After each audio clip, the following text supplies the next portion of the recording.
자, 여러분들 우리가 생명보험 시험 관련해서 요 판서로 진행하는 요약식의 강의를 진행하도록 합니다.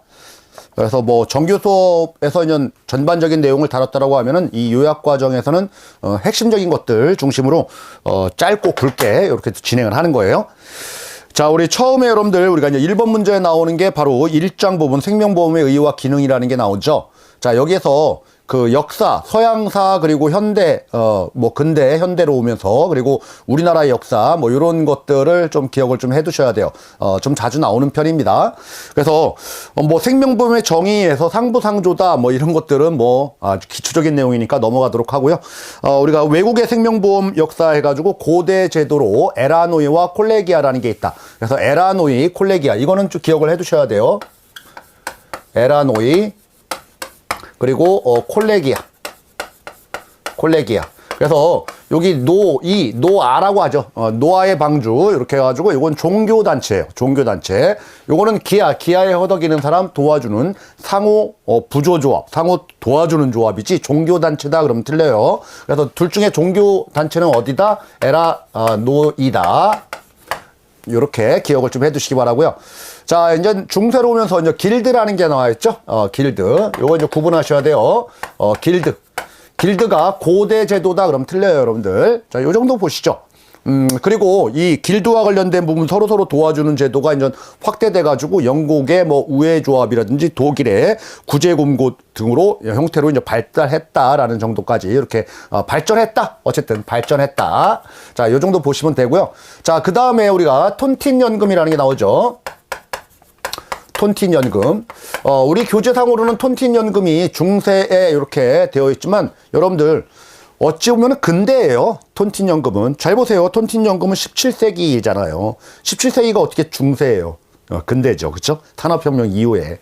자, 어쨌든 톤틴연금은 우리가 프랑스에서 만든 제도인데 연금이라는 표현을 하고 있으니까 우리 지금의 연금하고 뭐 비슷한 말을 쓰고 있네요.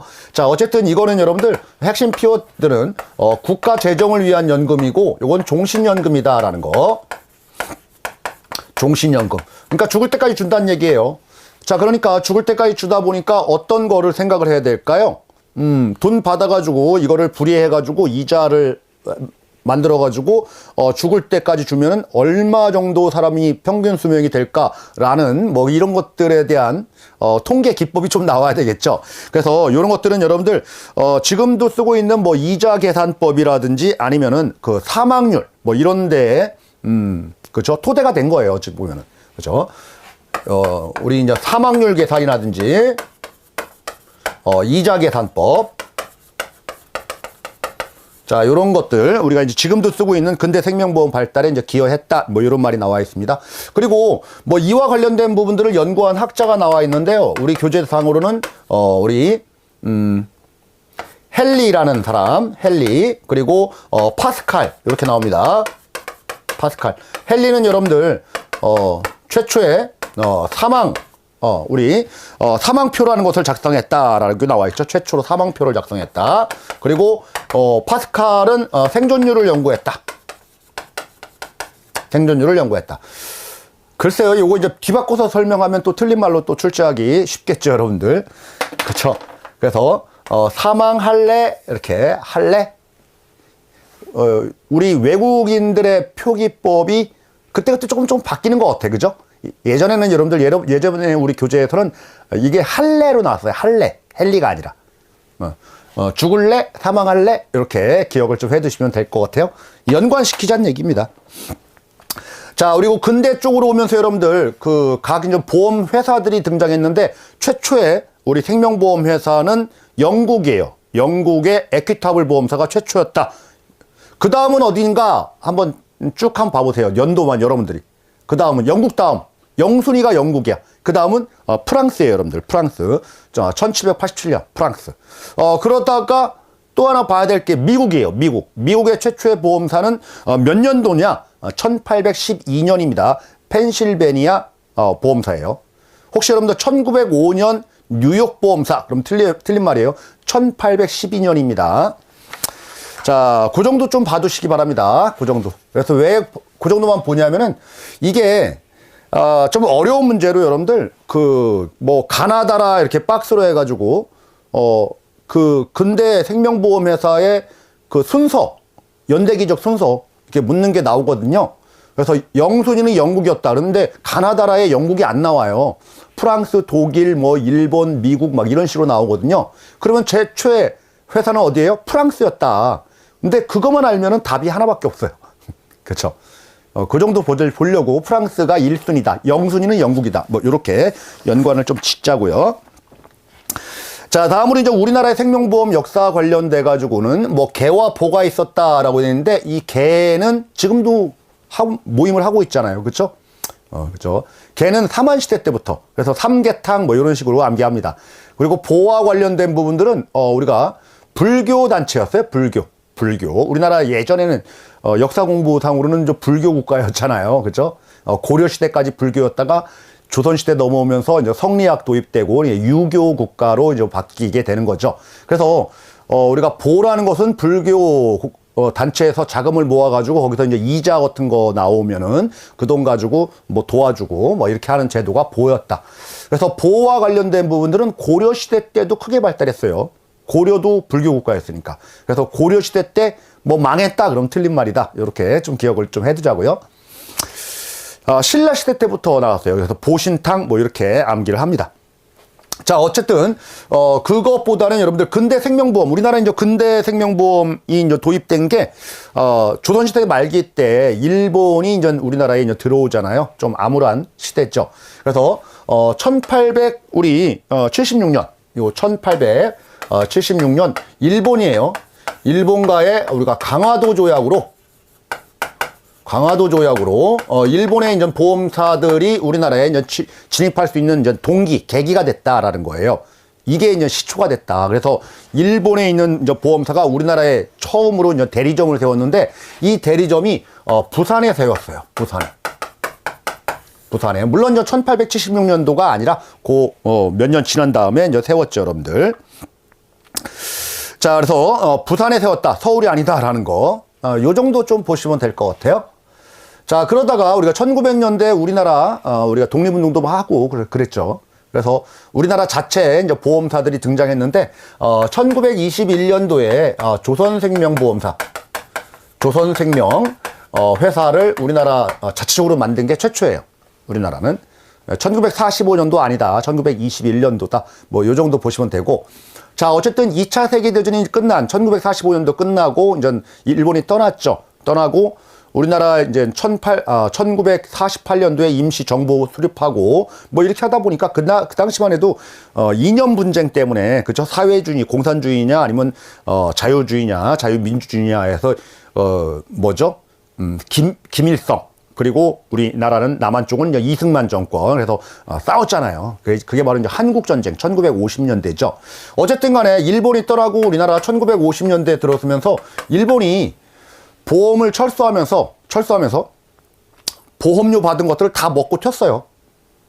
그리고 50년 우리 한국전쟁 치르고 뭐 4.19 혁명 나오고 이러다 보니까 상당히 좀 보험에 대한 인식이 상당히 안 좋았죠. 그렇죠? 그래서 50년에는 보험에 대한 인식이 별로 안 좋았다. 판매가 안 됐다. 그러다가 1960년대 들어서면서 여러분들 생명보험사를 국민저축기관으로 지정합니다. 저축기관이다라는 얘기는 우리가 지금 말하는 뭐 은행, 보험, 증권사, 이제 금융기관 하나의 축을 담당하게 이렇게 해준 거예요, 국가에서. 그래서 이렇게 되는 거고, 요 당시만 해도 여러분들 단체보험 중심으로 이제 성장을 한 겁니다. 단체보험 중심으로.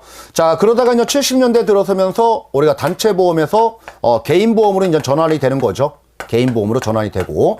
그러다가 이제 77년도에 요것도 기억을 해 두셔야 돼요. 77년도에 이제 국가에서 보험이 잘 되니까 보험해로 인정을 합니다. 보험해가 언제라고요? 7땡. 자, 그러다가 이제 80년대에 우리가 많이 좀 성장을 했죠. 그리고 이제 90년대에 들어섭니다. 이제 90년대도 중요해요. 90년대 들어서면서 우리 교재를 보시게 되면은 개방, 금융 자율, 경쟁 체제 뭐 이런 말들이 나옵니다. 그래서 경쟁, 개방 막 이렇게 된 게 바로 이제 90년대다. 이렇게 보시면 되겠습니다. 자, 그러다가 이제 2000년 들어서면서 2000년도에요. 2000년도 들어서면서 판매 채널이 이제 다양하게 된 거예요. 그래서 대표적으로 뒤에서 우리가 공부하겠지만 여러분들 금융기관 보험 대리점 해가지고 이제 방카슈랑스라는 게 2003년도에 우리나라는 도입이 됩니다. 이게 바로 이제 금융기관 보험 대리점 해가지고 은행, 뱅크가 인슈어런스, 보험도 판매하네 이거예요, 여러분들. 빵카 이렇게 얘기하는데 방카슈랑스는 2000년대다, 90년대가 아니다라는 거. 그 정도 보시면 될 것 같아요. 자, 그리고 쭉 나오다 보니까 뭐 2013년도에 우리 생명보험 회사가 이렇게 오프라인으로만 있는 게 아니라 인터넷 전문 생보사도 나오고요. 그리고 2021년 요것도 하나 기억하자고요. 2021년도 3월 달에 우리가 금융소비자보호법 해가지고 줄여가지고 우리가 이제 금소법 이렇게 얘기합니다. 금융소비자를 보호하자. 물론 이제 그전에도 보험업법에서 이제 소비자 보호라든지 뭐 이런 것들 좀 규정들이 있었지만은 단독으로 이렇게 나온 법이 21년도 뭐 5년 정도밖에 안 됐죠. 그렇죠? 그래서 금소법이 시행됐다라는 거. 연도도 한번 기억해 보자고요. 21년도에 금소법 21년도 3월 달에. 자, 그 정도 보시고요. 자, 우리 생명보험 회사의 수혜 변화해가지고 표가 나와 있는데, 여기서는 좀 체크해야 될 부분이 뭐냐면은, 95년도에서 2000년 사이. 95년도에서 2000년 사이. 2000년 사이 보니까, 보험사가 9개나 줄었네요. 그쵸? 9개. 거기 9개 줄었다. 그 5년 사이에 9개 줄었다. 요거 체크 정도만 해두시기 바랍니다. 자, 우리 생명보험의 기능과 관련된 부분 보도록 하겠습니다. 사회보장제도를 보완한다 이런 말이 나와 있는데요. 역사 부분 좀 어렵죠, 여러분들? 그렇죠? 역사가 좀 어려워요. 자, 우리 사회보장제도 보완이다 그런 말은 거기 교재 보면 3층 보장론이라는 게 나와 있는데요. 이 3층 보장론이라는 게 뭐 이런 거예요. 많이들 써요. 국가가 기본적으로 보장을 해준다라는 건데 이거 우리나라 많이 못 해줘요.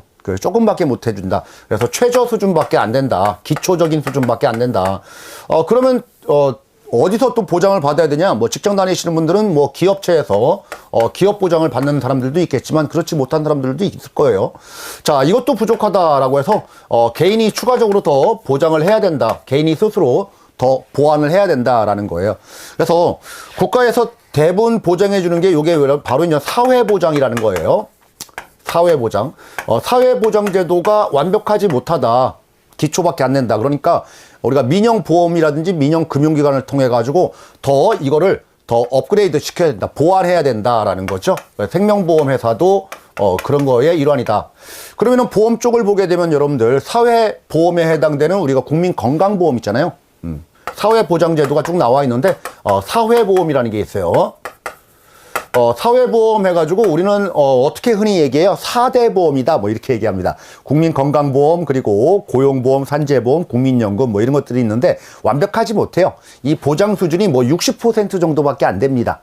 60%. 자, 그러다 보니까 우리가 민영보험으로, 요건 좀 민영보험이죠, 여러분들.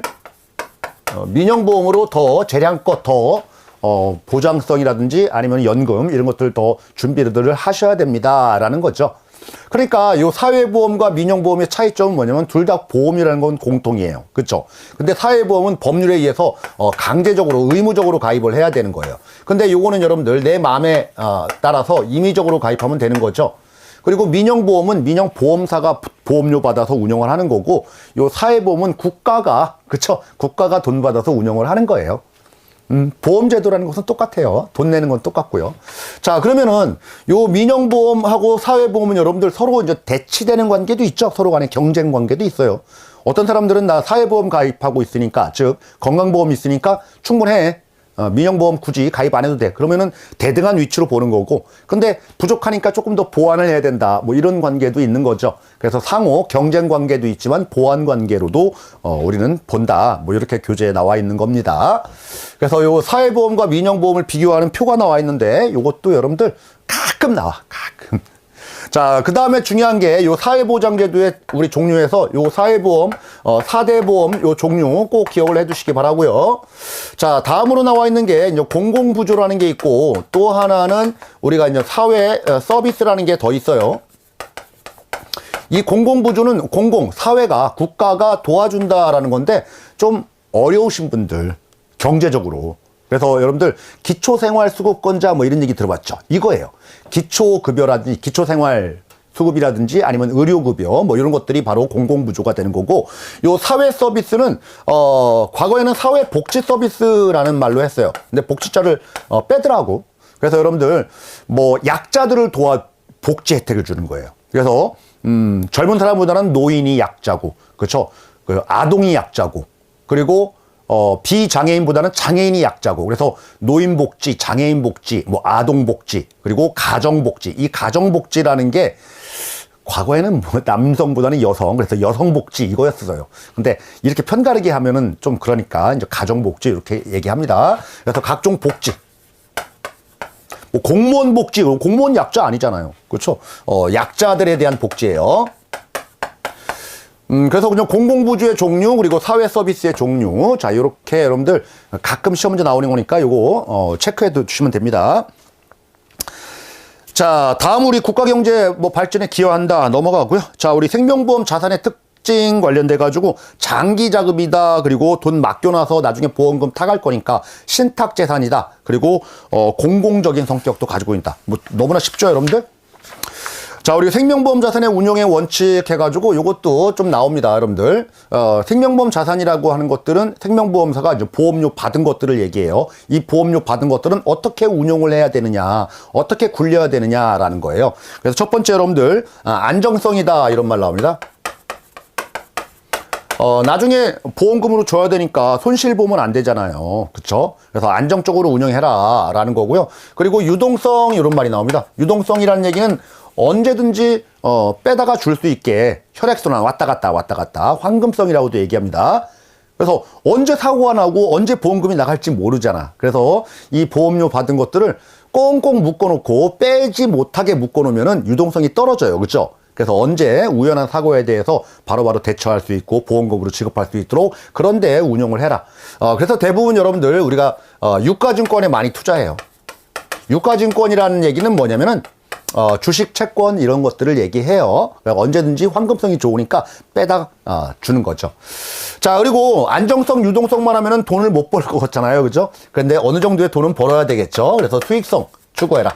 그래서 각 보험사마다 이율이 다 달라요, 여러분들. 은행마다 이자율이 다르잖아요. 똑같아요. 그래서 보험사마다 이율이 이렇게 어떻게 운용하는지에 따라서 수익을 조금 더 내느냐, 그거에 따라서 보험사 간에 이제 경쟁이 되는 거예요. 그래서 경쟁력을 판단하는 게 요 수익성 부분도 있습니다. 그리고 당연하죠, 여러분들. 공공적 성격을 가지고 있으니까 우리가 공익성을 띄워야 되겠죠. 그래서 요것도 시험 문제 나옵니다. 그래서 안유수공. 그리고 이게 의미하는 바가 뭔지 이렇게 나열식의 문제도 나옵니다. 그리고 생명보험 자산 운용의 원칙이 아닌 것은 하면서 부합성, 여기 부합성이 없죠? 뭐 이런 것들도 나오고요. 자, 우리 다음 교재 보면은 우리가 생명보험 산업의 현황이다라고 해서 뭐 가와 나 있는데 다 넘어가도록 하겠습니다, 여러분들. 자, 거기서 이제 나 다음에 표가 하나 나와죠. 우리 생명보험 자산의 운용 현황 해가지고 어디에 가장 많은 비율로 운영하느냐 봤더니 현금과 예치금, 유가증권, 대출채권, 부동산 이런 것 중에서 어디 비중이 제일 높아요? 그렇죠? 유가증권 비중이 제일 많죠. 전체 돈 들어온 것들, 민영보험사에서 돈 들어온 것들 대부분 거의 뭐 70%에 가깝게 이런 데 유가증권에 투자를 많이 한다. 그래서 요거 꼭 기억을 해 두시기 바랍니다. 자, 다음 보죠. 생명보험을 필요로 하는 사회적 배경이라는 게 나와 있는데 이것도 너무나 이제 평이하게 시험 문제 출제를 하는 것 같아요. 생명보험이 필요한 사회적 배경 해가지고 첫 번째 나오는 게 인구구조가 변화했다라고 해서 이제 합계 출산율이라는 말이 나옵니다. 우리 출산율이에요. 출산율.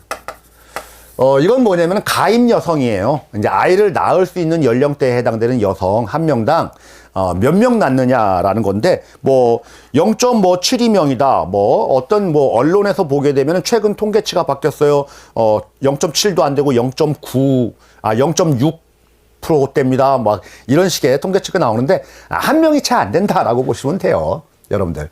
그 말은 뭐냐면 여자 한 명당을 놓고 보는 거예요. 그러면은 남자 여자가 결혼해서 한 명도 안 난다. 그거랑 똑같아요. 2명당 1명. 남자까지 포함시키면은. 그죠? 그러니까 점점 인구가 줄어들 수밖에 없는 거죠. 그래서 이 출산율이 최저예요. OECD 국가 중에서. OECD 국가 중에서. 한 명이 안 된다. 그쵸. 요런 것들 좀 기억을 해 두시기 바라고요. 그러면서 아이는 많이 안 낳고, 그러니까 우리는 많이, 이제 나이가 들고, 오래 살고, 그쵸? 그러니까 스스로 준비를 하라는 얘기입니다. 예전에는 자녀가 많아서 부모님을 부양을 하고, 이렇게 했는데, 지금 이제 그런 시대가 아니다라는 거예요. 점점 이것뿐만 아니라 이제 고령화 된다라는 거죠. 고령의 판단 기준은 여러분들 65세를 기준으로 합니다. 65세. 65세 전체 인구 중에서 65세가 얼마나 차지하느냐에 따라서 그 사회를 이름 붙이는데, 자, 우리 7%가 넘는다, 14%가 넘는다, 그리고 20%가 넘는다를 가지고 이렇게 세 가지로 사회를 구분합니다. 그래서 7%가 넘는 사회를 우리는 뭐뭐화 된다라고 해서 고령화 사회다 이렇게 얘기해요. 고령화 사회. 그리고 2배에 해당되는 14%가 넘는다라고 하면 요 화자를 빼면 되겠죠. 고령사회. 고령사회. 그리고 20%가 넘는다라고 하면 이제 초고령사회 이렇게 얘기합니다. 초고령사회. 자, 그래서 25년도 현재 기준으로 보면은 벌써 이제 통계치는 아직 안 나왔지만은 지금 현재 초고령사회일 수도 있어요. 아직 뭐 그건 아니지만. 자, 어쨌든 간에 여러분들 이것도 기억해야 돼. 7%, 14%, 20%. 그리고 이 사회를 어떤 이름을 붙이느냐. 요거 자주 나옵니다. 자주 나와요. 정 어려우면 7, 14, 21 이렇게 외워도 상관없어요, 여러분들. 시험 문제 푸는 데는 크게 지장은 없을 것 같아요. 자, 다음 우리 표가 나와 있는데 넘어가고요, 여러분들. 남원의 불안한 노후 보장 체계와 노후 준비 필요성이 증대된다라고 해야죠. 노인 빈곤율이라는 말이 또 나오네요. 그쵸? 노인 빈곤율. 노인들이 뭐라고요? 이제 65세 이상 되시는 분들, 빈곤율, 배고프다, 그런 거예요. 배고프다. 자, 노인 빈곤율 관련돼서 이거는 여러분들 주석사항을 봐야 돼요. 맨 밑에 나와 있는 조그만한 글씨로 나와 있는 거. 그건 뭐냐면은 우리나라 이제 소득 계층을 따집니다. 그래서 65세 이상의 노인들을 봤을 때 우리 10분위 분배계수 10등급으로 나누는 거예요. 10등급으로 나눴을 때 잘 사시는 분 우리가 상위 50% 빼고 나머지 50% 중위 밑에 여기 50%에 해당되는 그 비중 중에서 요 사람들 중에서 지금 교재상으로 다시 가서 보면은 대략 40% 10명 중에 4명은 이 중에 10명 중에 4명 정도는 배고프다 그런 말이에요. 상당히 좀 힘드신 거죠. 뭐 잘 사시는 분들은 뭐 아무 문제가 없지만은, 그쵸? 좀 힘드신 분들 중에서도 어느 정도 먹고 살아야 되는데 기초적으로 먹고 살기가 힘드신 분이 10명 중에 4명이다. 상당히 좀 심각한 문제죠, 여러분들. 그러니까 다 연결되는 거예요. 저출산, 고령화, 그쵸? 노인 빈곤율. 그러다 보니까 요렇게 우리가 민영보험이라든지 사회보장이 좀 잘 안 되니까 더 준비들을 하셔라, 뭐 이런 말들을 지금 하고 있는 겁니다. 그쵸? 그래서 시험 문제가 요 합계 출산율 요것도 나오고요. 그리고 고령화 요것도 나오고, 요 노인 빈곤율 빈칸 채우기 문제로 요렇게도 나옵니다, 여러분들. 설명들은 문제들 풀어보면서 대응을 하시면 되는 거고요. 자, 나머지 부분들은 쭉 넘어가도록 하겠습니다. 자, 쭉 넘어가고 여러분들 두 번째 재해와 성인병이 증가한다라고 해가지고 연도별로 주요 사망 원인 해가지고 나와 있는데, 거기 뭐 처음에는 악성 신생물이 가장 비중이 크죠. 20%가 넘잖아요. 그죠? 대략 한 23%, 그쵸? 25%라고 하면은 4명 중에 1명은 악성 신생물로 죽는다. 이 악성 신생물이라는 게 뭐냐면은 처음에 태어났을 때는 내 몸에 없다가 신생물, 새롭게 생겨난 물질이다라는 뜻은 혹덩어리다라는 거예요. 혹덩어리. 근데 혹덩어리 그 조직 검사를 해보니까 악성이래요. 악성 혹덩어리래요. 그게 바로 암세포를 얘기하는 거예요. 암. 그래서 암으로 죽는 게 우리가 가장 크다라는 거예요. 그 다음은 생각 없어요. 그 다음은 무슨 심장질환, 그 다음에 벌써 한 4년 넘게 지난 것 같아요. 이제 코로나, 그쵸? 코로나 때문에 사람들 많이 죽었고, 폐렴, 그리고 뇌혈관 질환, 막 이런 말들이 나옵니다. 자, 우리 핵가족화와 자기 책임주의, 뭐 이런 말들이 나와 있는데요. 넘어가죠. 자, 우리 생명보험 산업의 전망. 우리 교재가 생명보험 책이잖아요. 근데 생명보험 산업이 좋아질 거다, 나빠질 거다, 뭐 이런 얘기 할 때 좋아질 거다, 뭐 이런 얘기를 하겠죠, 여러분들. 그리고 여러분들 보험일 하시는 분들에 대한 보험회사도 여러분들 교육, 더 체계적으로 교육을 시켜서 전 국민들 이렇게 더 보완할 수 있도록 컨설팅 역량들을 더 키워나갈 것이다. 뭐 이런 얘기를 하고 있습니다. 그래서 전망은 넘어가도록 하겠습니다. 자, 다음으로 네 번째는요, 생명보험과 재무설계라는 부분이 나와 있는데요. 우리 첫 번째 시간부터 내용이 많죠. 그렇죠? 일장이. 자, 우리 재무설계와 관련된 부분들은 뭐냐면은 평생을 살면서 돈과 관련된 부분의 계획을 체계적으로 수립을 하는 과정이 있어야 된다라는 거예요. 그래서 0세부터 내가 100세까지 산다라고 가정할 때 돈이 하에 없다라고 가정할게요. 무슨 뭐 상속을 받아도 유산이 있다 뭐 이런 거 생각하지 마시고, 그러면은 우리 취업하는 연령대가 있죠. 이렇게 취업을 하게 되면 돈이 없다가 취업하는 연령대 돈을 이렇게 벌죠. 그러다가 은퇴하면 또 돈을 못 벌죠. 이렇게 되죠, 여러분들.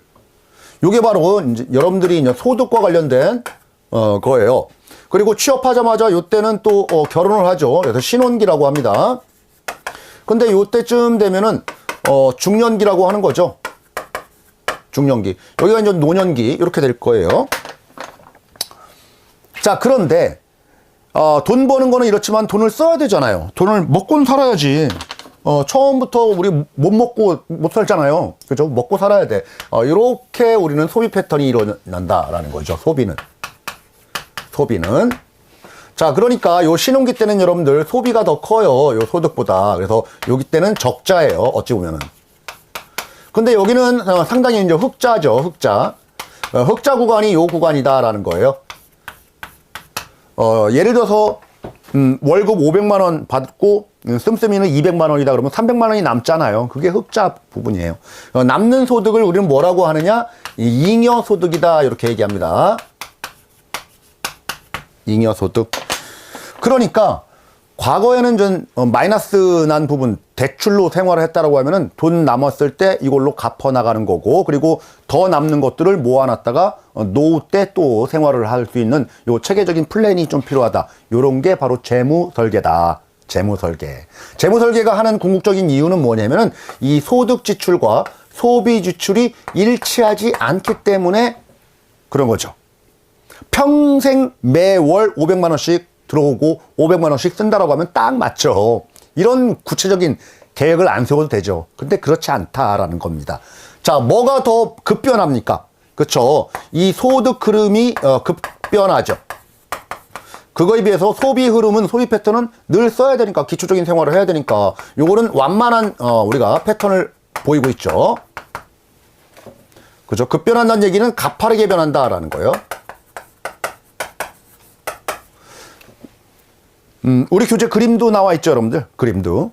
요거 잘 기억을 해 두시기 바랍니다. 그리고 뭐를 얘기하느냐? 잉여소득. 뭐가 더 완만하냐? 소비 지출이 완만한 거예요, 소득보다는. 그쵸? 말장난 뒤바꿔서 설명하면 틀린 거니까.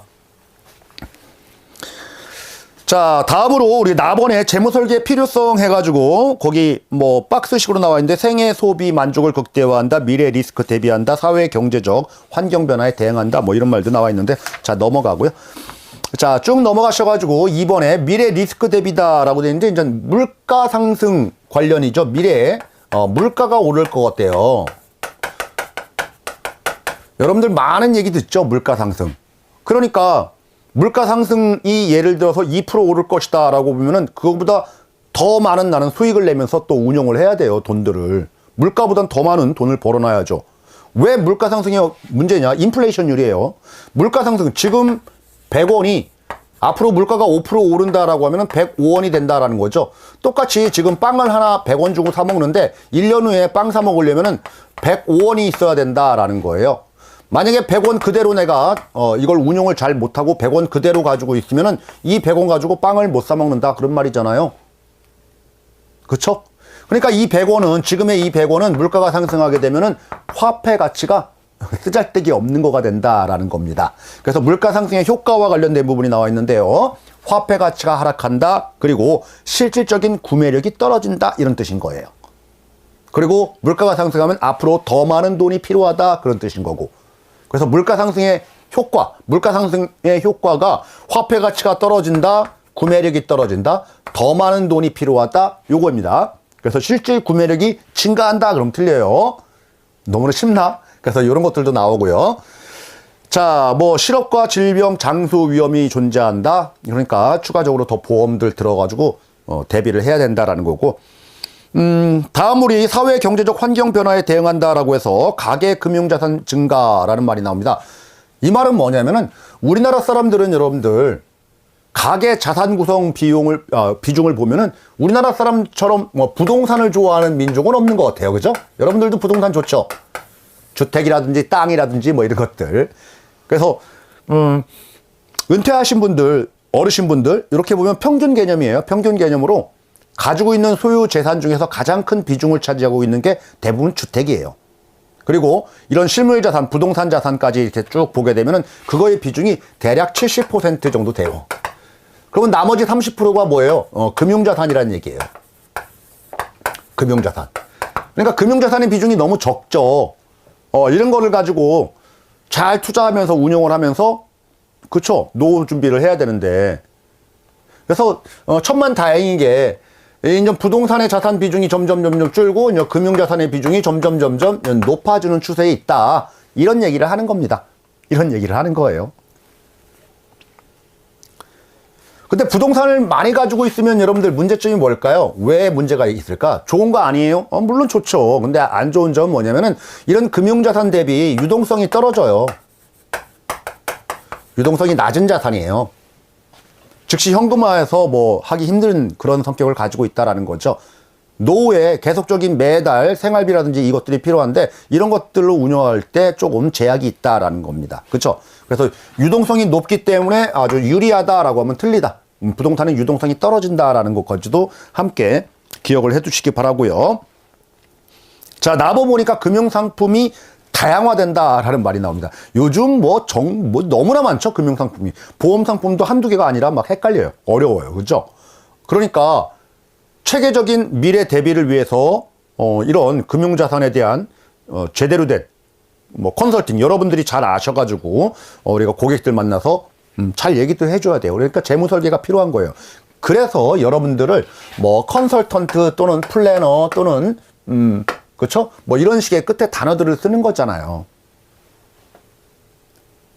예전에는 보험 판매 뭐 쪽으로만 생각했는데 요즘은 그걸 떠나가지고 재무 설계까지 해줄 필요가 있다.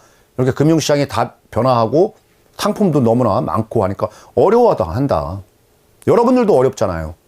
여러분들이 소속돼 있는 회사의 상품도 제대로 모르는데 다른 데까지 모든 것들을 다 알아야 되니까 관심도 없는 고객들은 더 그럴 거예요.